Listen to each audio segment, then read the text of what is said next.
I Don't want to turned it offend the off. fucking vegans. Excuse me. Sorry. Fuck You're no. we're from Seattle. We only eat fish, goddammit. Don't you fucking get it wrong either. Pikes Market every fucking morning. Go down there. I intercept the fish and sit right in my mouth. I don't know. It's a stereotype from Seattle. I'm from Montana. What's your stereotype of Montana? What if someone says Montana to you? What do you think? I've always had good experiences in Montana. You played in Montana? Yeah, a couple times. Where? Jay's Upstairs? Yeah. Woo! Jay's This Upstairs. guy, I just played him. Yeah? This guy. What was it called? Lonely Kings. Lonely Kings. Shout out, you know Colin Hickey then? He probably booked back then. Yeah, he gave me one on my neck. Nice. That was really weird. I was like, what the fuck? Uh-oh, you guys got some explaining to do later. Some splaining.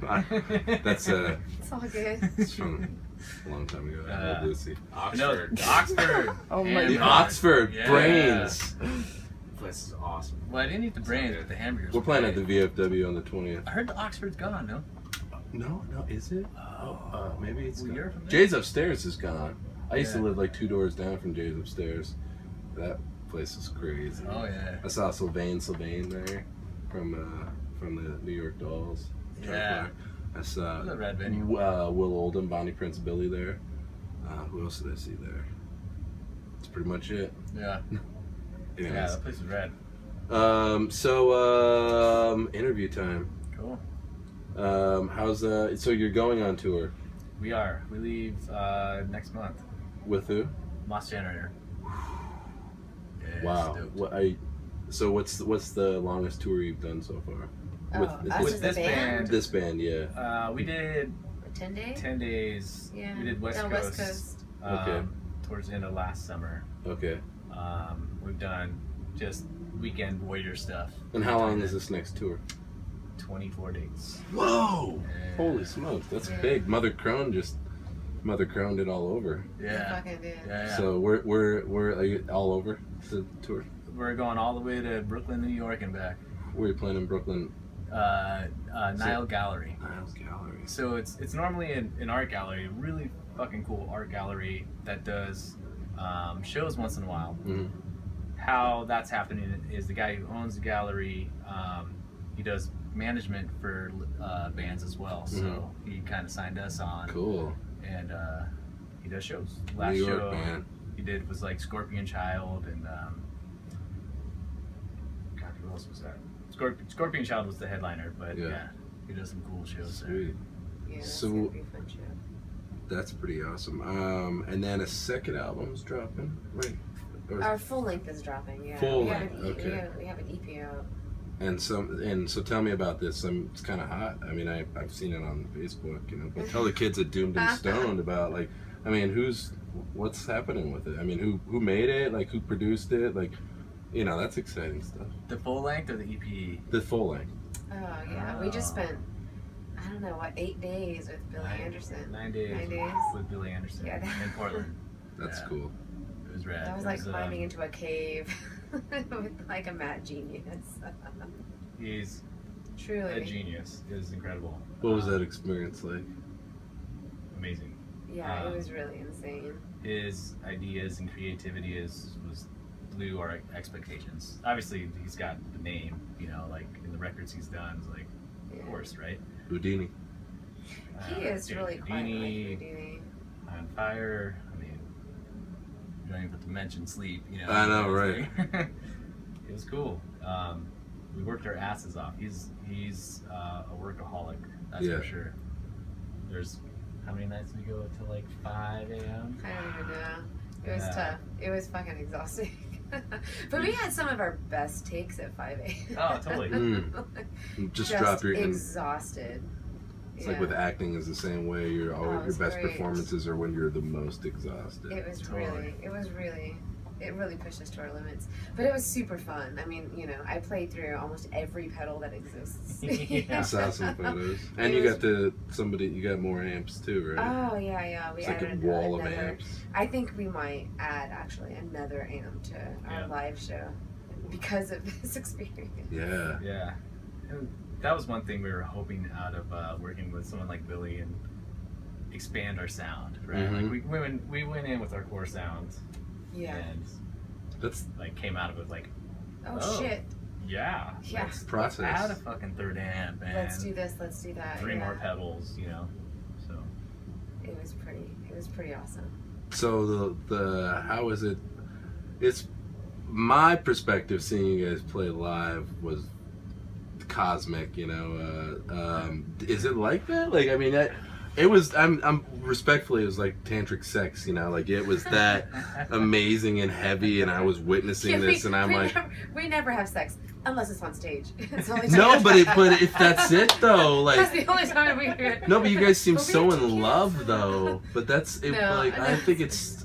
Yeah. I mean, fuck, man, it is so fucking cool, man. It's like Joey and Sabine, like it, Right. like I'm a softie or something. But it's fucking. Is it cool or explain this? How does it feel like every night when you play together? There's an obvious connection. Yeah, You know, I like- mean, we've only played together once before, and it was by accident because I was playing in a band and my drummer went to jail, and John filled in for us, and but it was really great, and you know, since it was when we moved to Seattle, you know, we both really wanted to start something together, just to see what would happen, you know, and it was really fun to actually make it happen, you know. And like, you know, the songs we write, you know,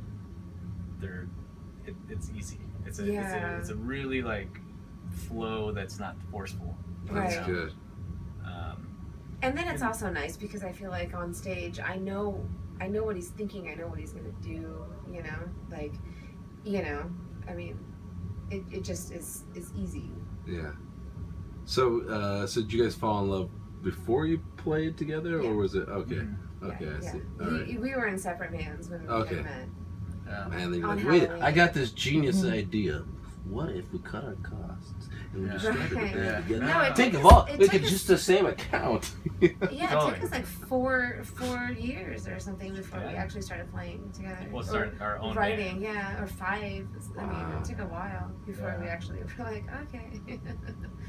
Let's That's try fucking this. cool. Well, I mean, I'm you a know, we're dork. like, well, We had our own bass bands and going drums, and- you know. Well, who's gonna play guitar? Fuck, what are we gonna do? How can we make that work? You know, there was a lot of thinking about it. So I had that moment. I was like drum and bass, but this is like the greatest drum and bass band I've ever It's heard. you know, it was It's not like- something that we expected would work, So and like, it took a long time to try to find the right tone to, you know, to make it sound. Well, I guess make it not sound like it was too empty. Did you know. start off with like a 4-string and then expand, or? I mean, we really played around with the idea of going into it like a.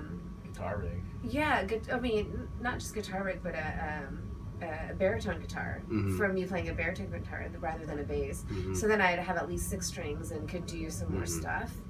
And then when we first started playing together, we played through a guitar rig and a bass rig. You know, I would Mhm. split. And then it took a while. It took months for us to just kind of like play around with different sounds and to figure out what worked. And it all circled back to like Fucking amp it. two SVTs. You know? And then Yeah. that's what I had. I Crank already the had those highs 2 on one, crank the SVTs. lows, and go And for like, it. you know, the 1610s, like we played through so many different things. We're like, let's just go back to like what we have and plug in, and Just like- yeah, That's awesome. Done. that worked. Yeah. It was ridiculous. So what do you? Jeez, I don't even know. Tell me something that you don't ever tell anybody when somebody interviews you. What's Oh, good God. something? What are your secret hobbies? He farts a lot. That is one of his hobbies. I'm sorry. Well, you know, that's not something that comes up in interviews. Just kidding. Depends what kind of band you're in. Punk rock band. So tell me, tell me your favorite punk rock band, like most influential, life-changing. Me, it was Black Flag and the Misfits. Oh, Black Flag's fun. Oh, I I'm a love huge Yeah. Henry Both Rollins of them I fan, love. and Henry Rollins Get in the Van changed my You know, fucking life. the band, one of the band that actually kind of got me started in playing music, no one will ever know about it because it's a local Santa Cruz band. They were called Mock. My friend, we were in junior high school, and his uncles were in that band, and they would play with bands like Blast and Fury 66, and that's kind of how it all started. Oh, cool. So, just local band that no one would know, but yeah. Yeah. So you're from Santa Cruz? Santa Cruz, California. How about you? I grew up in Concord, He's Okay. nice too. So, but I really liked the Meat Men. I mean, it was just this shitty little fucking band, but The Meat Men. yeah. Yeah. But it was just all dirty punk rock, you know, like just messy, dirty punk rock, and it was just rad. You know, when I saw them and I listened to their albums, I was like, what? I can't believe this exists. It's so rad. Yeah, I mean, you know, from the local punk rock bands, obviously, listening to a ton of it, but Right. Yeah. thinking back to like one punk rock band that was Influential. Yeah. Nice. Right. Yeah. Yeah, we had a couple bands like that in Montana. You know, you had just a couple. Like my cousin was in a band, and their band was 4 Degrees, and then it was like Seventh Circle, and then you know, there was Escaping Jacob. It was like the Eddie Vedder kind of, you know, Chris Cornell kind of 2 bands in town kind of thing. You know, and you're like in the '90s, you're like, fuck, and then there's punk rock. When you're 14 and like you just see that and you're like, what? That's so rad. I want to you know? be that. Yeah. Yeah, my grandparents owned a rock and roll bar, and I was like, when I saw like the that's tape rad. cover of Kiss 2, and I was like, I want to be those guys, and then I was like, fucking A, Guns N' Roses, Axl, I worship everything that you do. Standing on my bed, squirting water on myself, pretending I was fucking Axl on stage, like. That's rad. That's what life is about. They come to see you guys tonight and so fucking in love on stage. It makes me happy. That's so good, man. And then you guys gave each other a hug. It's a trip. It's surreal, but fucking A. But to be, they are like sometimes they do that. Yeah. You're supposed to blush. It's good. It's healthy for your skin. Keeps your pores moving. That's true. Anyways. That's All right. So Tell all the kids that you love Doomed and Stoned. Dude. Oh, Doomed and Stoned. I mean, they're what started us, They truly. It was our kickstarted. first review, was Doomed and Stoned. Billy Goat, baby. Yeah, Billy I Goat. mean, he found us. Billy. Yeah. So, Yeah. I mean, truly, Doomed and Stoned has really made such a big difference in our band. We actually put up on Bandcamp just like a rough mix of White Wizard And we did it just to get shows, Just to get because, shows. you know, we were brand new and we were like, okay, well, we have to book some shows and we have to give, you know, the venues something to go to so they can hear who we are. So we were like, okay, well, let's just put it up. You know, our friends can see it, you know, venues can find it. We knew no one. And then suddenly Doomed and Stoned put a review. Billy grabbed it. Yeah, it was amazing. He's And a then from there, people very were like, oh, what's giving man. this? Yeah. Yeah, so rad. Good heart. And he's come down every time we played Eugene. He comes down and films us. And Yeah. Yeah. we ate barbecue in Eugene. And He cooked us dinner, but my guitar player couldn't. He's like, oh no, we gotta drive back. And then he sent a picture on Facebook. It was like, yeah, I'm the ex-wife. You know, she made me this whole spread and stuff. And I was like, Oh. dude. yeah, I'm like, it's hard to find genuine people like that, man. Yeah. dude. But I find it in the fucking stoner crowd, man. Like True. all Absolutely. family. I'm like, I love these Absolutely. people. I don't know you guys, but Yeah. I know you now. I mean, I see Totally. you on the Facebook, and you're fucking like, this is real. This is family. This guy in the Yeah. corner, It he's is been to family. Montana. Yeah. It is family. I've known that dude Family. for 20 years. Truly Isn't that family. crazy? Yeah. My bass player Brad, who's in Red Mesa, he lives in Yes. Seattle. Yeah. Yeah. I think he was at the show last night. He, I mean, it's we've known each other for fucking 20 years too, and it's like, rock, it's nice. Anyways, Yeah. rock out. Oh, thank you so Yeah, much. so yeah, you're Yeah, welcome. yeah. Thank Do you. good things for Oh. Good book. Thank you. That was you group so sex. Ah. You're so ridiculous, dude.